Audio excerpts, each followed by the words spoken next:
जय श्री कृष्णा। राधे राधे। आज हम सुनेंगे कार्तिक मास महात्म्य के 25वें अध्याय की कथा।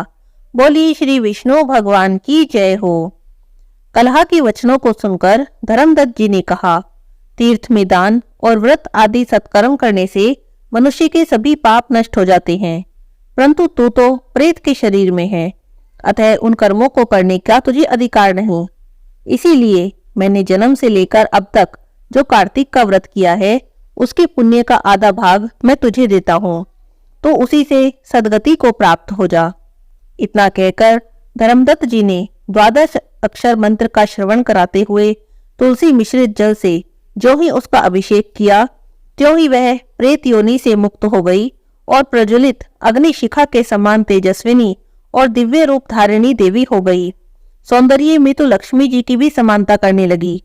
तदंतर उसे भूमि पर दंड की भांति गिरकर ब्राह्मण देवता को प्रणाम किया और हर्षित होकर गदगद वाणी में कहने लगी, हे ब्राह्मण, आपके प्रसाद से आज मैं इस नरक से छुटकारा पा गई। मैं तो पाप के समुद्र में डूब रही थी, आप मेरे लिए नौका के समान हो गए। इस प्रकार वह ब्राह्मण से कह रही थी, तभी आकाश से एक दिव्य विमान उतरता हुआ दिखाई दिया। वह विमान अत्यंत प्रकाशमान और विष्णु रूपधारी पार्षदों से युक्त था। विमान पर के द्वार पर खड़े हुए पुण्यशील और सुशील ने उन देवी को उठाकर उस श्रेष्ठ विमान पर चढ़ा लिया। तब धर्मदत्त ने बड़े आश्चर्य के साथ उस विमान को देखा और विष्णु रूपधारी पार्षदों को देखकर साष्टांग प्रणाम करने लगा। पुण्यशील और सुशील ने प्रणाम करने वाले ब्राह्मण को भी उठाया और उसकी सराहना करते हुए कहा, हे द्विज श्रेष्ठ, तुम्हें साधुवाद है, क्योंकि तुम सदैव ही भगवान विष्णु के भजन में तत्पर रहते हो, दीनों पर दया करते हो, सर्वज्ञ हो और भगवान विष्णु के व्रत का पालन करते हो। तुमने बचपन से लेकर अब तक जो कार्तिक के व्रत का अनुष्ठान किया है, उसके आधे भाग का दान करने से अब तुम्हें दुगना पुण्य प्राप्त हुआ है और तुम्हारे सैकड़ों जन्मों के पाप भी नष्ट हो गए हैं।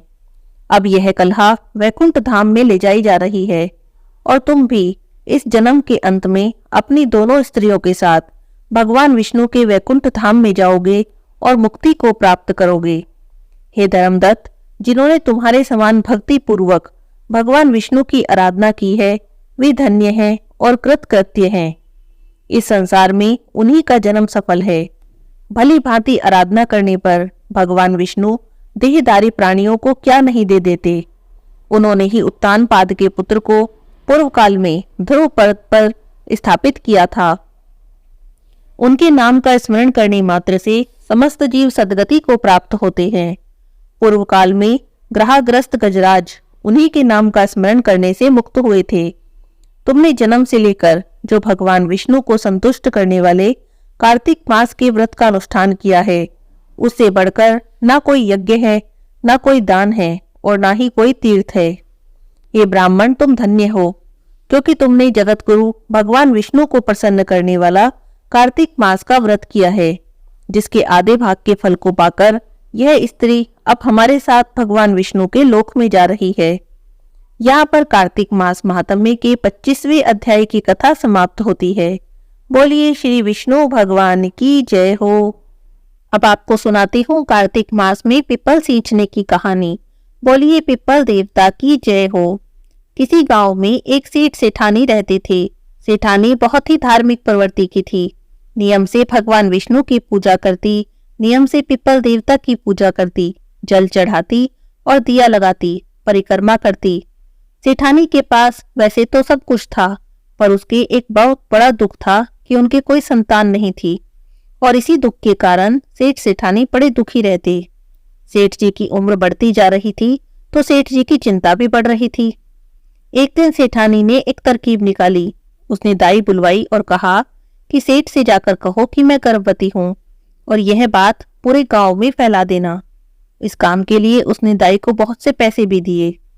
दाई मान तो गई कि चलो आज तो मैं कह दूंगी, लेकिन जब बच्चा पैदा होने का समय आएगा तब क्या कहूंगी।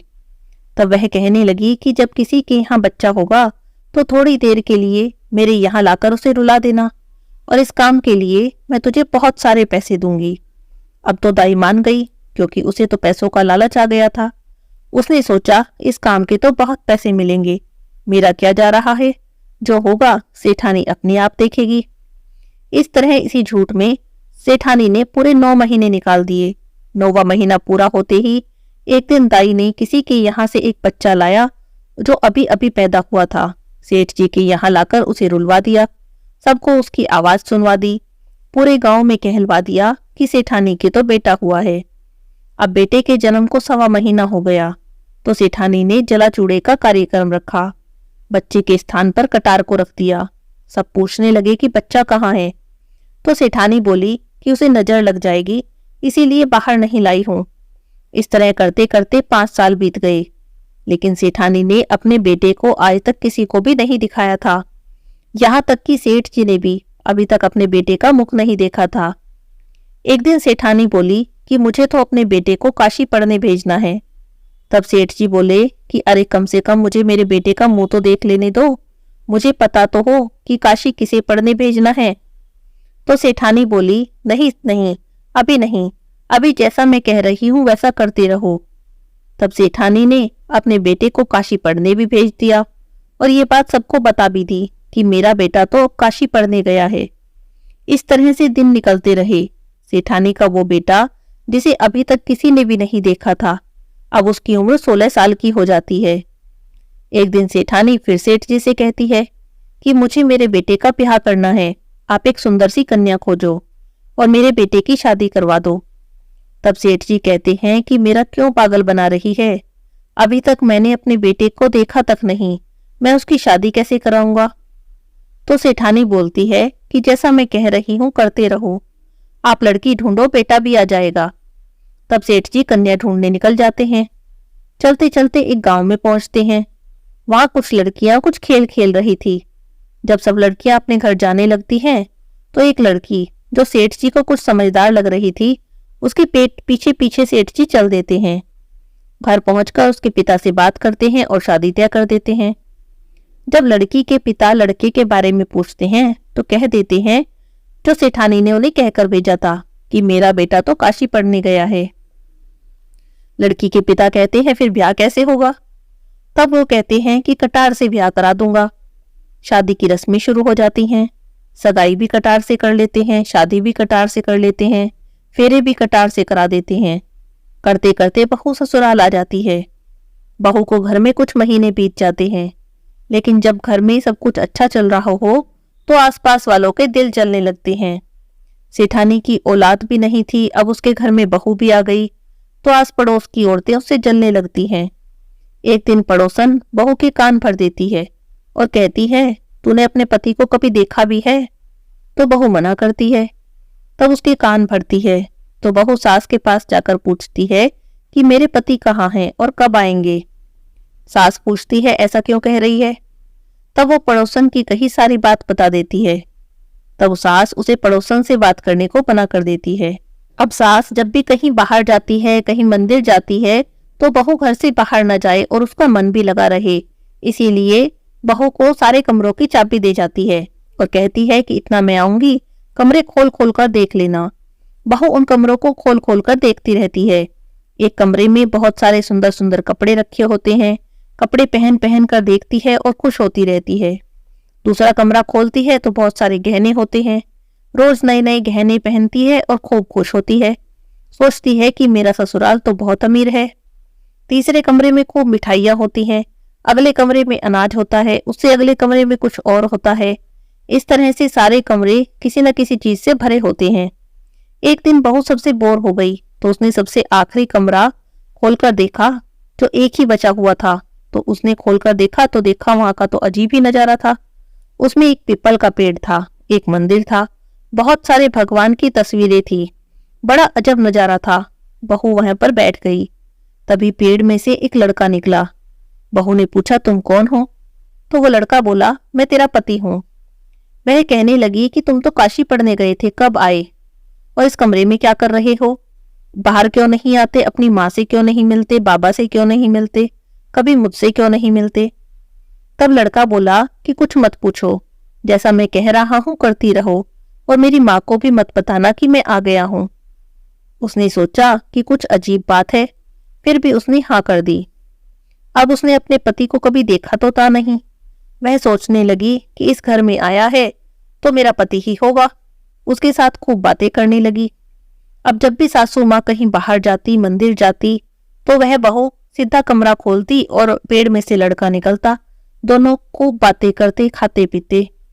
एक दिन बहू गर्भवती हो गई तो सेठ सेठानी उस पर बहुत चिल्लाए, तूने तो हमारा बुढ़ापा खराब कर दिया, हमारा मुंह काला कर दिया, हमारा बेटा तो घर में है नहीं। तो अपने सास ससुर की बातें सुनकर बहू रोने लगती है और कहती है कि आप मुझे ऐसा क्यों कह रहे हो। तो सेठानी पूछती है, अच्छा तो बताइए बच्चा किसका है। तो बहू कहती है, आपके बेटे का ही है, वो काशी से पढ़ के आ गए हैं, 7वें कमरे में छुप कर रहते हैं और आपसे अभी मिले नहीं, इसीलिए आपको पता नहीं।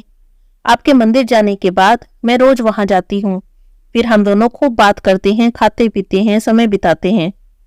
तब सास कहती है, तूने मुझे कभी कुछ बताया क्यों नहीं। तो बहू बोलती है कि आपके बेटे ने ही मना किया था कि अभी किसी को मत बताना, मेरी माँ को भी मत बताना।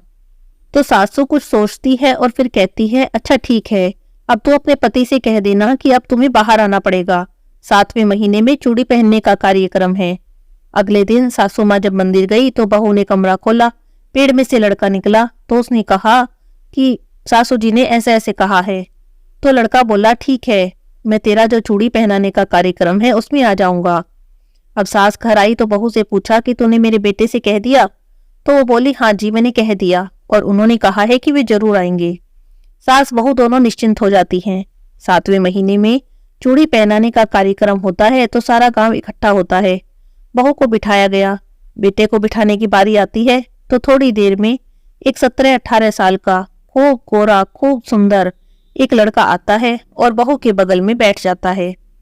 तभी वहां जो सारे मेहमान थे, सारे गांव वाले थे, उसे देखकर चौंक जाते हैं, अरे इतना सुंदर लड़का। तो सभी औरतें कहती हैं कि अच्छा, इसीलिए सेठानी ने इसे कभी किसी को नहीं दिखाया कि किसी की नजर न लग जाए। कार्यक्रम खत्म होने के बाद सब चले जाते हैं तो लड़का भी जाने लगता है। तब उसकी माँ उसका हाथ पकड़ लेती है और कहती है, तुम कहाँ जा रहे हो, पर सबसे पहले ये बताओ तुम हो कौन। तब वह लड़का बोलता है कि माँ मैं आपका बेटा हूँ, मुझे तो पीपल देवता ने दिया है। आप पीपल देवता की पूजा करती हैं और हमेशा अपने लिए एक औलाद मांगती हैं। पीपल देवता ने आपकी प्रार्थना स्वीकार कर ली और मुझे आपके बेटे के रूप में भेजा है। तब माँ बेटे को लेकर पीपल देवता के पास जाती है और उस लड़के से बोलती है कि मैं कैसे मान लूं तू मेरा बेटा है और तुझे पीपल देवता ने मेरे लिए दिया है। तब वह लड़का वापस पीपल देवता में समा जाता है। जब माँ प्रार्थना करती है, उसे आवाज लगाती है, तब वह पीपल में से निकलकर वापस आ जाता है।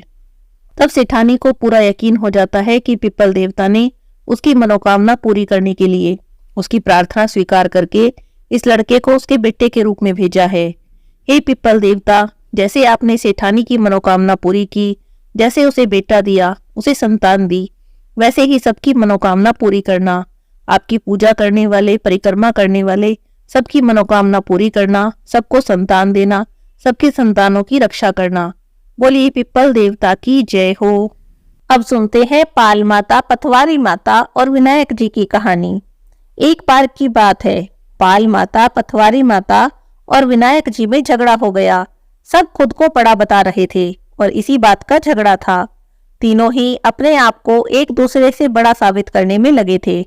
विवाद बढ़ता गया। तभी वहां से एक ब्राह्मण का लड़का जा रहा था। तीनों ने उसे रोक लिया और कहने लगे कि तुम हमारा फैसला करो, तुम बताओ कि हम तीनों में से कौन बड़ा है। अब लड़का तो असमंजस में पड़ गया कि किसे बड़ा बताऊं। उसने कहा कि मैं अभी किसी जरूरी काम से बाहर जा रहा हूं, कल आऊंगा तब इस बारे में आपको बता दूंगा। तब तीनों मान गए। लड़का भागा भागा अपनी माँ के पास पहुंचा। जाकर उसने सारी बात अपनी माँ को बताई।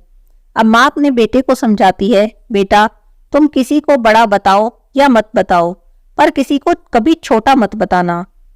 अगले दिन लड़का फिर से पाल माता, पथवारी माता और विनायक जी के पास जाता है।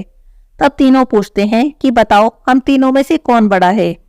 अब लड़का समझदारी से काम लेता है और कहता है, हे पाल माता, आप तो हर व्यक्ति से बड़ी हो। सभी व्यक्ति आते हैं, स्नान दान करते हैं और जाते समय पैर की ठोकर दे जाते हैं, फिर भी आप किसी पर नाराज नहीं होती। फिर पथवारी माता ने पूछा तो बोला, पथवारी माता आप भी बड़ी हो, क्योंकि कोई भी व्यक्ति कितने भी तीर्थ कर ले, कितने भी धर्म कर्म कर ले, कितने भी धर्म ध्यान कर ले, पर वापस आने पर जब तक आपकी पूजा ना कर ले तब तक उसका कार्य पूर्ण नहीं होता। कोई भी पूजा पाठ उसकी पूर्ण नहीं होती। अब जब गणेश जी ने पूछा तब लड़का बोला, हे गणेश जी, आप भी बड़े हैं, क्योंकि आप सभी देवताओं से पहले पूजनीय हैं। आपका ध्यान किए बिना तो कभी कोई काम ही सिद्ध नहीं हो सकता। आप तो तीनों ही बड़े हैं। तीनों प्रसन्न हो गए और बोले कि हे बालक, तूने चतुराई से हम तीनों को ही बड़ा कर दिया। जाओ, हमारा आशीर्वाद सदा तेरे साथ रहेगा। ऐसा कहकर उन्होंने जौ के कुछ दाने उस लड़के को दे दिए। अब लड़का सोचने लगा, ये तो घाटे का सौदा रह गया। इतना अच्छा न्याय किया और बदले में जौ के दाने मिले। बेमन से मुंह लटकाए अपने घर पहुंचा और उदास होकर बैठ गया। तब माँ ने पूछा, बेटा तुम उदास क्यों बैठे हो? तब लड़के ने कहा कि मैंने इतना अच्छा न्याय किया, फिर भी मुझे कोई फायदा नहीं हुआ, मिला भी तो क्या? तो माँ ने पूछा, क्या मिला है? तो बेटा गुस्से में बोला, जो भी मिला है वहां कोने में पड़ा है, क्योंकि उसने आकर जौ वाला अंगोछा कोने में जो फेंक के मारा था। तो माँ अंगोछा समेटने लगी, तब उसमें से चमचमाते हुए हीरे मोती गिरने लगे। तब माँ ने लड़के को बुलाया, तो माँ बेटा ने जब इतने सारे हीरे मोती देखे तब उनकी तो खुशी का ठिकाना नहीं रहा। दोनों बहुत ही खुश हुए और अब आनंद से रहने लगे। हे पाल माता, हे पथवारी माता, हे विनायक जी महाराज, जिस तरह से आपने ब्राह्मण के लड़के को आशीर्वाद दिया, ऐसा आशीर्वाद तो हम सभी को देना, सबकी मनोकामना पूरी करना, सबके घर में खूब धन संपत्ति देना। बोलिए श्री गणेश जी महाराज की जय हो, पथवारी माता की जय हो, पाल माता की जय हो। धर्मराज जी की कहानी। एक बुढ़िया माई थी, बहुत व्रत पूजा करती थी, व्रत नियम रखती थी। बुढ़िया माई की मृत्यु हुई तो भगवान के घर से यमदूत लेने आए। बुढ़िया माई यमदूतों के साथ चली गई। थोड़ी दूर चली तो आगे गहरी नदी बह रही थी। बुढ़िया माई उस नदी में डूबने लगी। तब दूतों ने पूछा, माई गाय दान की है क्या? तब बुढ़िया माई ने मन में गाय का ध्यान किया तो गाय माता वहां पर उपस्थित हो गई। गाय की पूंछ पकड़कर बुढ़िया माई नदी पार हो गई। थोड़ी दूर आगे चली तो काले कुत्ते खाने को दौड़े। तब दूतों ने पूछा, माई कुत्ते को रोटी दी है क्या? तब बुढ़िया माई ने कुत्ते का ध्यान किया तो कुत्ते वहां से चले गए। थोड़ी दूर आगे चली तो काले कौवे बुढ़िया माई को चोंच मारने लगे। तब दूत बोले कि ब्राह्मण की बेटी को सिर में तेल लगाने को दिया है कि नहीं?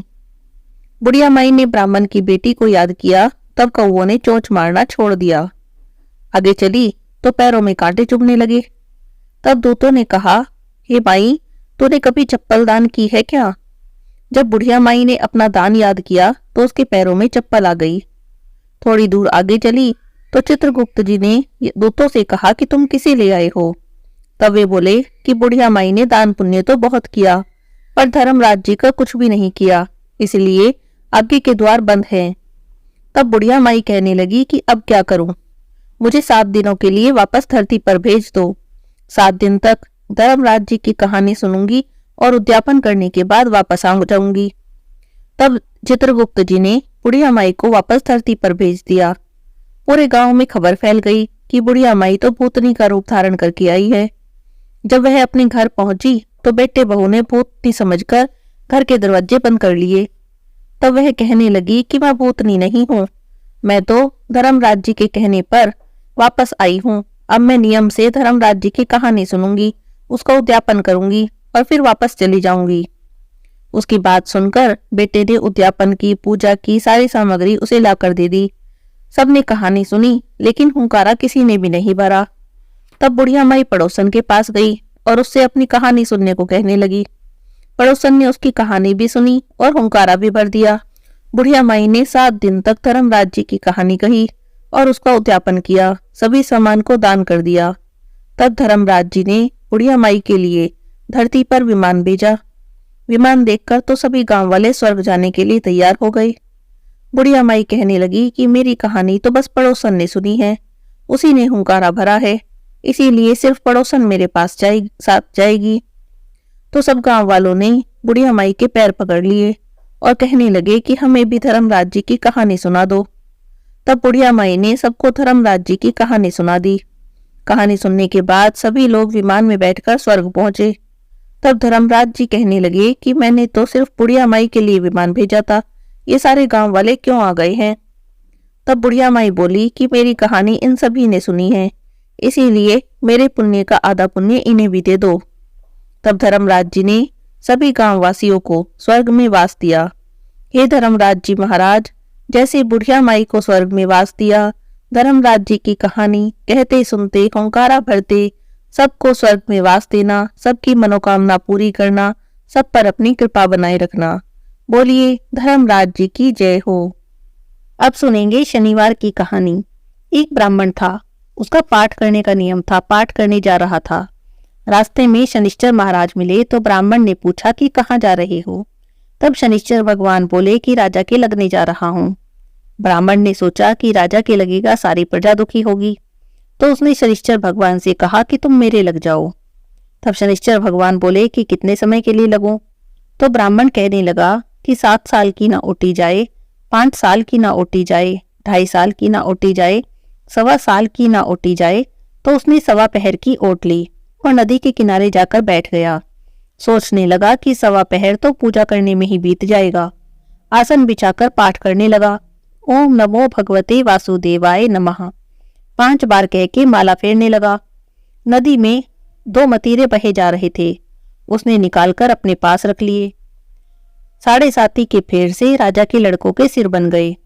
एक आदमी ने देखा कि राजा के लड़के के सिर काट के रखे हैं, तो उसने ब्राह्मण से पूछा। तो ब्राह्मण कहने लगा कि किसी से कहना मत, मुझे दशा लग रही है, उसी कारण ये माया फैली है। उसने 1 से कहा, 2 से कहा, सारी नगरी में फैल गई। राजा ने आदेश दिया कि ब्राह्मण को सूली पर चढ़ा दो।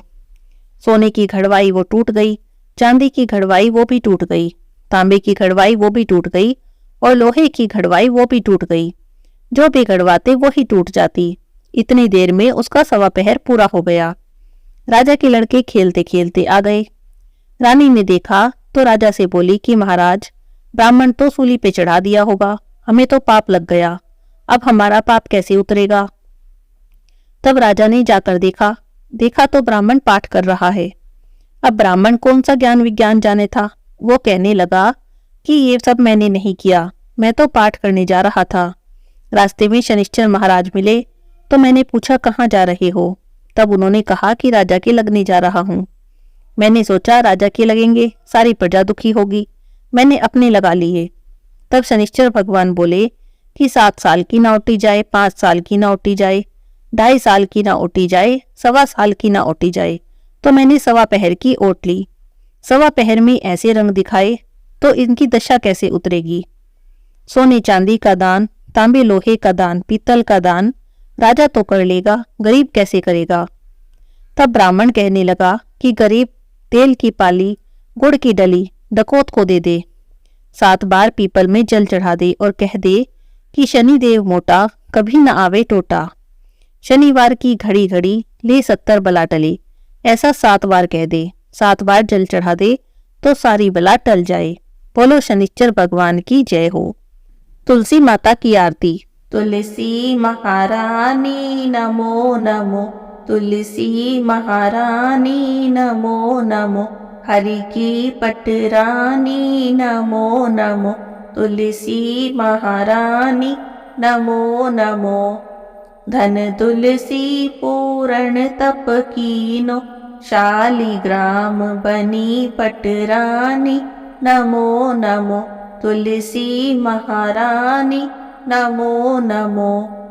जहाँ के पत्र मंजरी कोमल, श्रीपति कमल चरण लपटानी नमो नमो, तुलसी महारानी नमो नमो, तुलसी महारानी नमो नमो, हरि की पटरानी नमो नमो।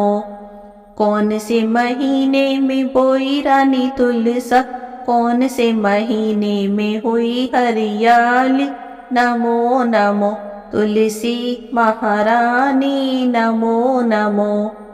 कौन से महीने में हुई तेरी पूजा, कौन से महीने में हुई पटरानी, नमो नमो तुलसी महारानी, नमो नमो। आषाढ़ मास में बोई रानी तुलसा, सावन मास में हुई हरियाली, नमो नमो तुलसी महारानी, नमो नमो। कार्तिक मास में हुई तेरी पूजा, मंगसिर मास में हुई पटरानी, नमो नमो तुलसी महारानी, नमो नमो। धूप दीप नैवेद्य आरती, पुष्पन की वर्षा बरसानी, नमो नमो तुलसी महारानी, नमो नमो। 56 भोग 3600 व्यंजन, बिन तुलसी हरि एक न मानी, नमो नमो तुलसी महारानी, नमो नमो। जो कोई तुलसा जी को सवेरे गाए, श्री कृष्ण के दर्शन पाए, नमो नमो तुलसी महारानी, नमो नमो। जो कोई तुलसी जी को दोपहर को गाए, खीर खांड के भोग लगाए, नमो नमो तुलसी महारानी, नमो नमो। जो कोई तुलसी माँ को शाम को गाए, श्री कृष्ण जी की आरती उतारे, नमो नमो तुलसी महारानी, नमो नमो। जो कोई तुलसी जी को रात में गाए, श्री कृष्ण जी के चरण दबाए, नमो नमो तुलसी महारानी, नमो नमो।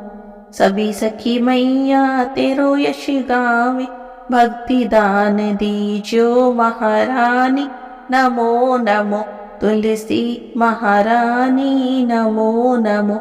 हरि की पटरानी, नमो नमो तुलसी महारानी, नमो नमो। बोलिए तुलसी माता की जय हो, विष्णु भगवान की जय हो, लक्ष्मी माता की जय हो।